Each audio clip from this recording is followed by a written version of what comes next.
Peace, love, and blessings, fam. Johnny Sally here with day 47 of Wisdom of the Ages by Wayne W. Dyer. If you've missed the previous recordings, you can catch them on TikTok, or you can look them up on YouTube at Loyalty Life Legacy, life spelled Lyfe, Legacy, LLC. Let's get into day number 47, Soul Love. When you are old, after Pierre de Ronsard. When you are old and gray and full of sleep, and nodding by the fire, take down this book, and slowly read and dream of the soft look your eyes had once, and of their shadows deep.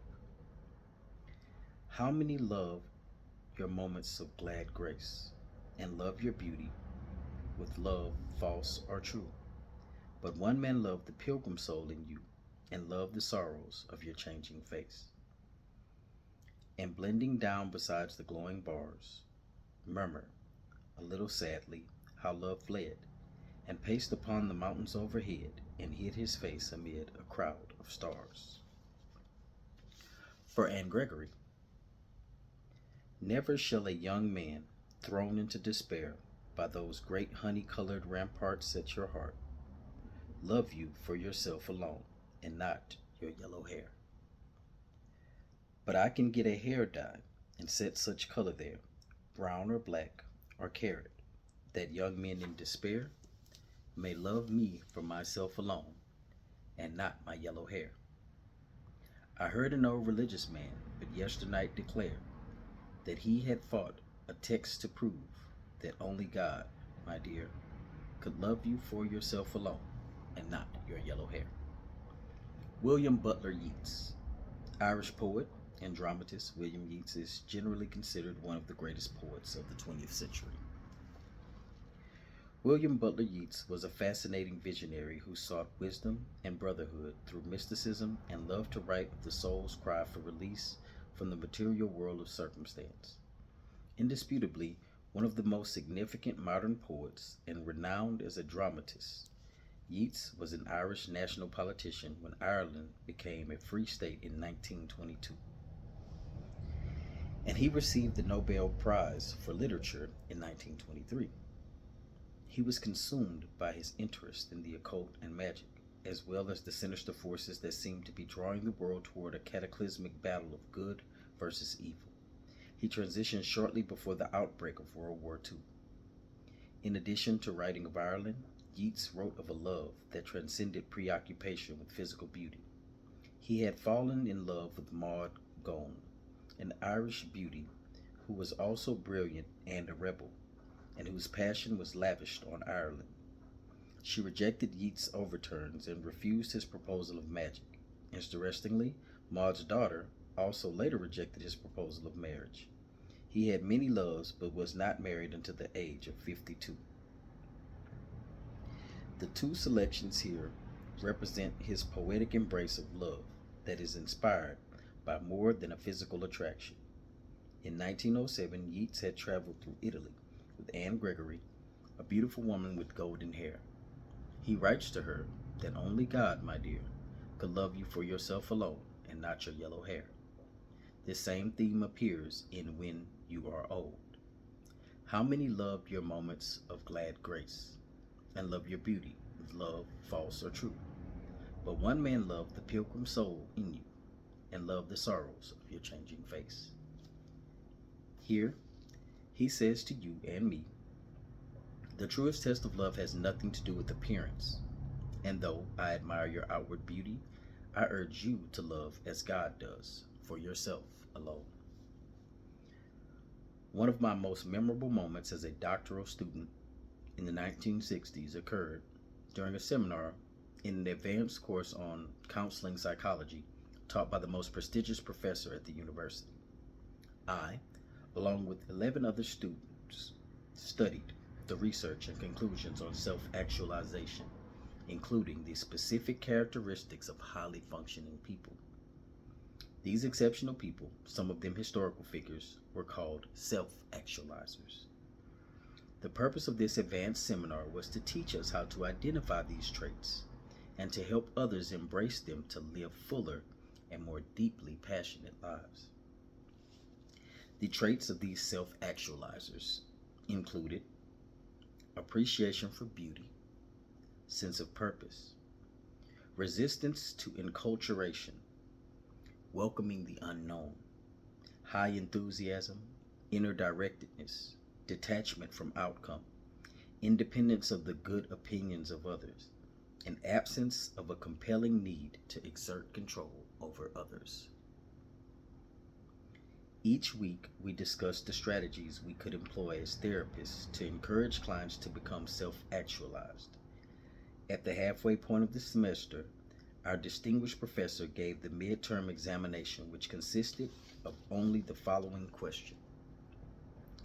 A self actualized person arrives at a dinner party at which everyone is dressed in formal attire. He is wearing blue jeans, a t shirt, sneakers, and a baseball hat. What does he do? You have 30 minutes to write your answer. All 12 of us wrote furiously for the next half hour, and then we were each asked to read our responses aloud. Some of the responses I remember were, he wouldn't pay attention to those appearances. He wouldn't leave or make excuses. He would just act as if nothing were amiss. He would just go on and enjoy the gathering and not worry about how others perceived him. I remember feeling particularly proud of my answer, which dealt with his feeling of purpose and a higher mission.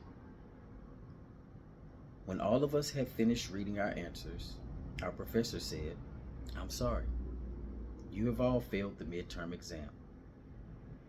You only needed to write 3 words. And he proceeded to put the 3 words on the chalkboard. He wouldn't notice. The highest level of awareness is one in which the self-actualized person does not notice appearances and sees only the unfolding of God in each person encountered. It is this kind of love that William Butler Yeats writes of in these 2 selections. What a challenge! To look past what we see with our eyes and to feel total affection for the soul, rather than the physical appearance. What a challenge in a society where we are all bombarded with advertising propaganda designed to sell us products that are almost exclusively about improving physical appearances. In this mindset, wrinkles must be hidden, or, better yet, removed by surgical procedures. Silver hair must be distinguished, and all signs of natural aging process must be concealed. Yeats asked us to look beyond those advertising messages to love in a God-like way that has nothing to do with outward appearances. To literally not notice superficial characteristics. We all had this ability at one time in the past.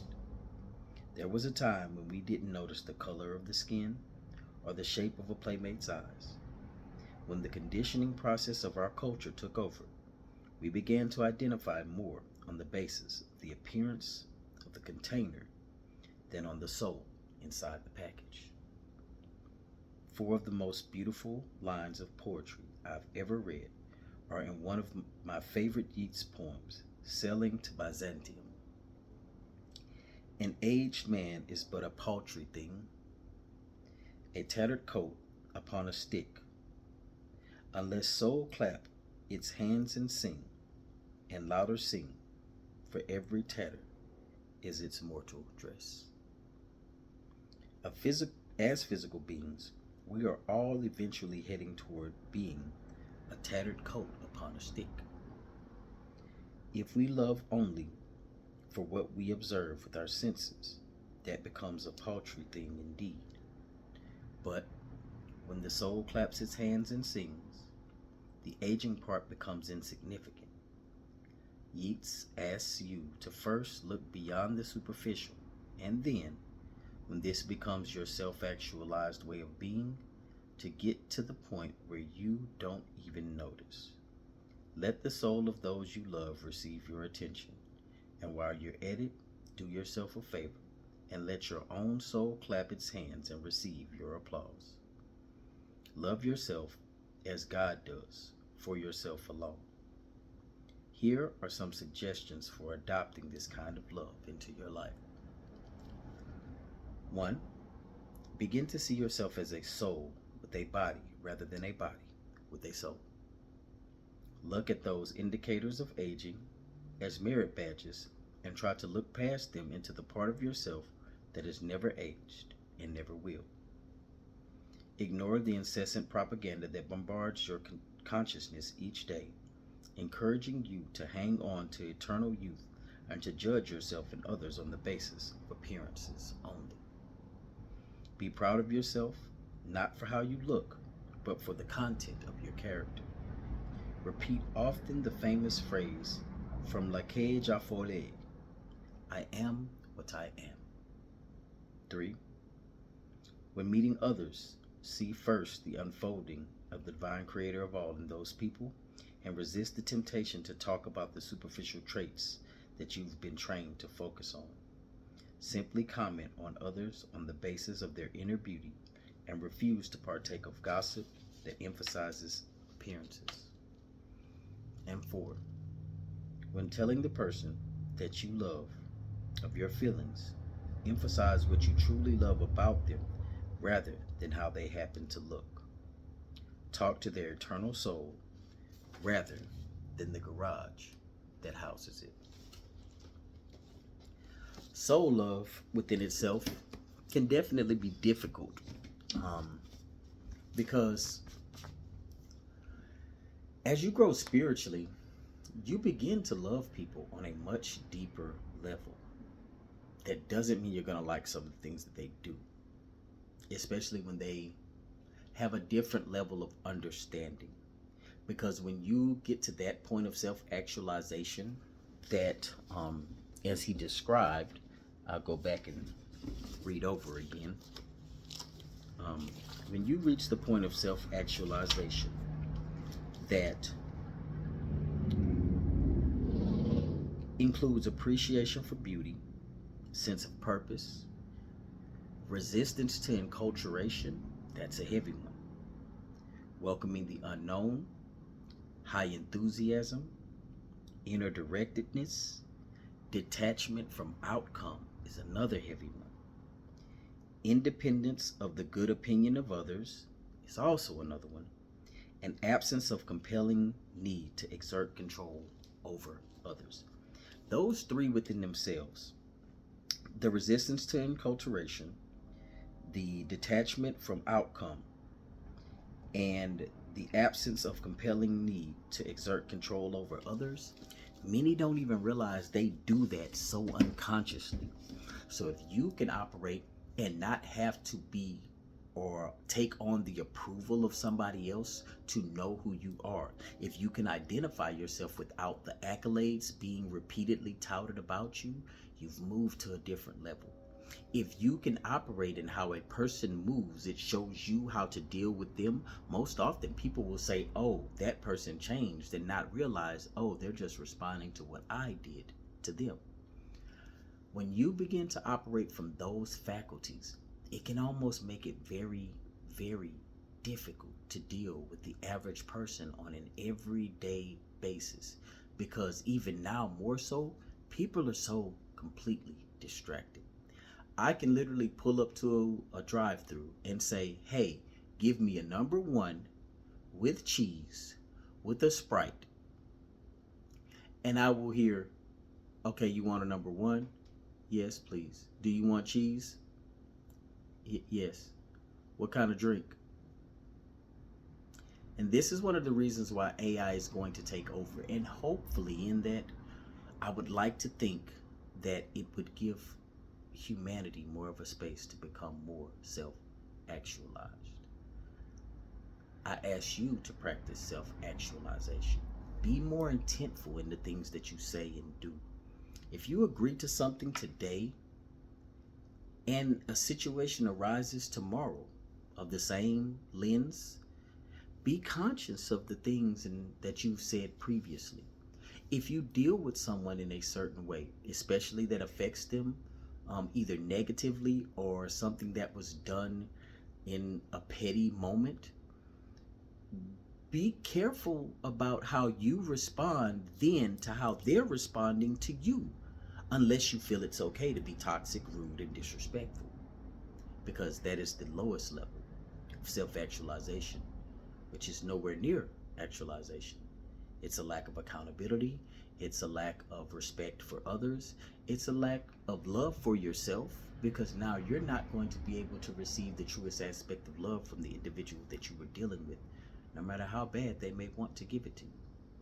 So, I appreciate you for being here, as always, more so for yourself than for anything else. I ask that you walk in love, walk in light, walk in peace, and know that you are loved.